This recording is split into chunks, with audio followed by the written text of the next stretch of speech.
Hey guys, welcome back to my channel.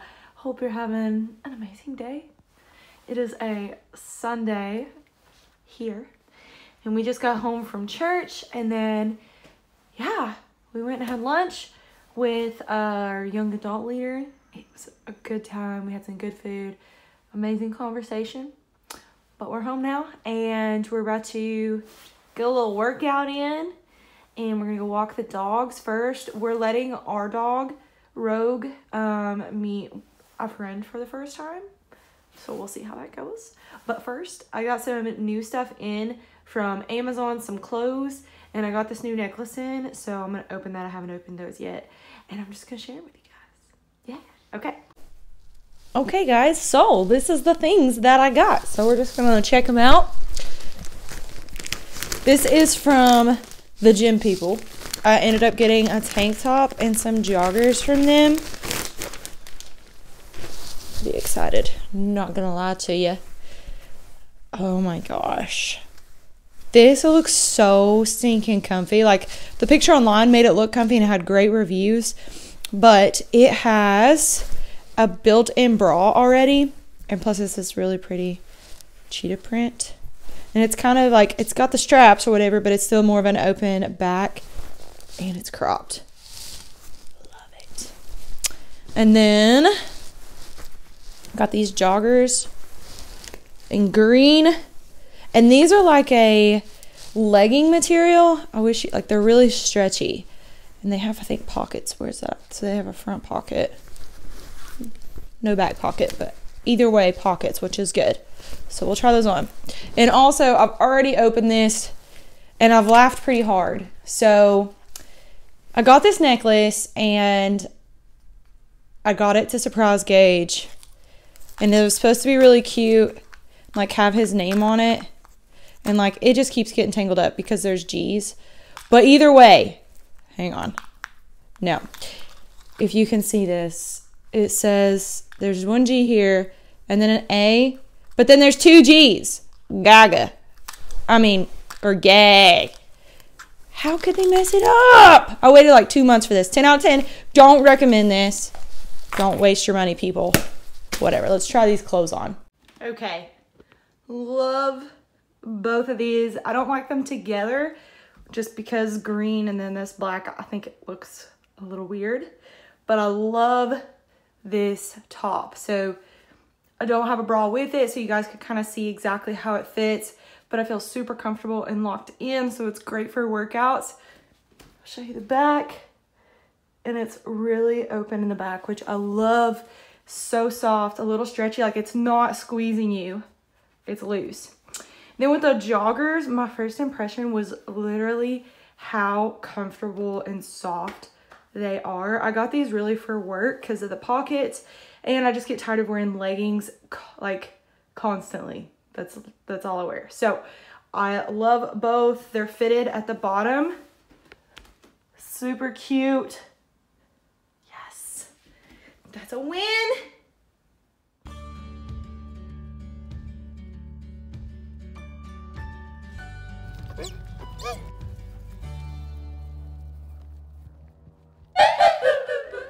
Okay, it is go time. Let's train some legs, let's do it. Booty time.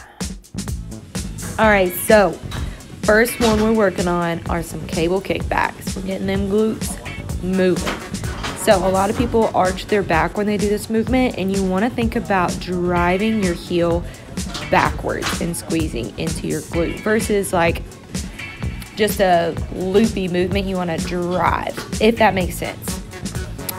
Next, we are supersetting this one with glute hypers. I'm still learning this movement because it's not one I do on a regular basis, but it's the same kind of principle, and you're just going to take a band, hook it on something so that it's stable, and then same driving force, moving with the glutes first and not allowing your back to sway. All right, the deadlift. This one I see so many mistakes on, but I want you guys to focus on my hip movement. So we're looking for like a door hinge is kind of what we want to replicate. We want to keep our shoulders down so that our back can stay engaged, and that way we're using all of the hamstring and glute tie-in to really get the most out of this movement. So I decided to superset this with a back squat, so you want to make sure that the weight is not too heavy that you can't press it over your head. And whenever we're doing the squats for this, our feet are going to be elevated just a smidgen to get some more quad activation. I'm not going into a full range of motion squat. I'm just repping them out to get a good leg burn in there. All right, hip thrusts. We are focusing on the same exact hip hinge movement that we did with the deadlift, but now we got the weight sitting on our hips and we got our core locked in and we're using our glutes as a driving force. I also put a band around my knees to get more engagement on the outer part of my hips. It's like taking off a bad pair of underwear. All right, now we have our TRX hamstring curls. These babies burn. I'm not kidding, like they burn so bad. So we're focusing on that door hinge movement now being into the knees, and I'm pushing my feet into the straps and I'm keeping my back straight, glutes tight, and we're just raking those hamstrings in towards us, and that way we're getting the most out of the movement. Next, we have a core exercise. We're gonna switch it up a little bit, give our legs a break. This one's called a jackknife. And whenever you're doing a core movement, you want to make sure you're pressing your ribs down. That should be the first thing that moves. And then that way you're getting full engagement out of your core and you're not using your hip flexors. And that is a huge mistake that a lot of people make. When we do core movements, we don't want to be training our hip flexors. We want to train our actual abdominals. All right, the Bulgarian split squat, the dump truck movement, if you will.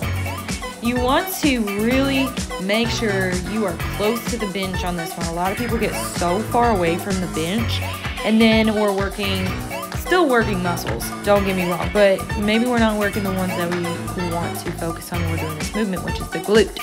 So you're staying close to the bench and kind of, again, hip hinge movement, kind of pushing those hips back just a little bit, and you're using your glutes to drive up with, or I should say singular glute. And that's how you can get the most out of that. All right, next we have the sumo squat. I decided to elevate my feet a little bit so I can get some more depth in this. But our toes are pointed out and our knees are following the flow of our feet. We're driving up. As you drive up, pressing through the glutes, squeezing them at the top. Okay, good old calf raises. After my knee surgery, I've struggled with one of my calves being smaller than the other, so these are great to implement in there as a finisher. So I wrote out the full workout. That way you can kind of see how I choreographed this. Got a little bit of everything in there. We hit all the muscles in the leg. We got a little core in there. And I followed 4 sets of 12 on everything and set these up like supersets, and we got a good burn. Hey guys, what's up? It's 2 days later now, and my legs are still sore from that workout. Loving it. So I am about to eat some lunch, and I wanted to show you guys what I meal prepped for this week. I made shepherd's pie, like a healthy shepherd's pie, but still shepherd's pie. There she is in all her glory, looking good, looking fine. So for ingredients, I just wrote them down super fast. This is literally all I used. I didn't have cauliflower mashed potatoes because I made this with what I had already instead of going to the store. But I used cauliflower rice, and it's still really good. But I feel like mashed potatoes will be even better if you can get them like unseasoned and then season them yourself. Unless you have like your own little tools to make that. I don't have that. And then I did corn and peas because that's what I had. And then you can do ground beef. We had ground beef from like our family's cattle, so I love using ours because it's so good. Or you can use ground turkey and then cheese, and that's all that you need. And then I just kind of seasoned it how I wanted. And so I ended up using a lot of Italian seasoning and tried to make it savory. So I just picked all my savory spices, loaded them onto the ground beef, and then into the cauliflower rice, and then cauliflower I just steamed my cauliflower rice first and then layered it in the pan like a normal shepherd's pie. So I did the ground beef on the bottom, and then my layer of veggies, sprinkled a little bit of cheese on there on the inside, and then put down the cauliflower rice and baked it at 400 for 20 minutes, and then put some cheese on top, and it made a whole week's serving. It actually made 6, so I might have enough for Saturday's lunch, which would be nice, so I don't have to worry about it. But this gives you a low carb option, and everywhere I went last week there was shepherd's pie, so I was like, it's a sign, I'm just gonna figure out how to prep it. And I just eyeballed the amount on the peas and the corn, and then I used 2 bags of riced cauliflower, but you just want to make enough to top like a pan. I didn't use a really big pan. And then did 1 pound of ground beef, and it worked out perfect. So if you give that a try, let me know. It's a super, super simple meal prep. So, all right guys, well, I reckon I'm gonna close this video out. I hope you're having an amazing week. And if you give this workout a try, comment down below.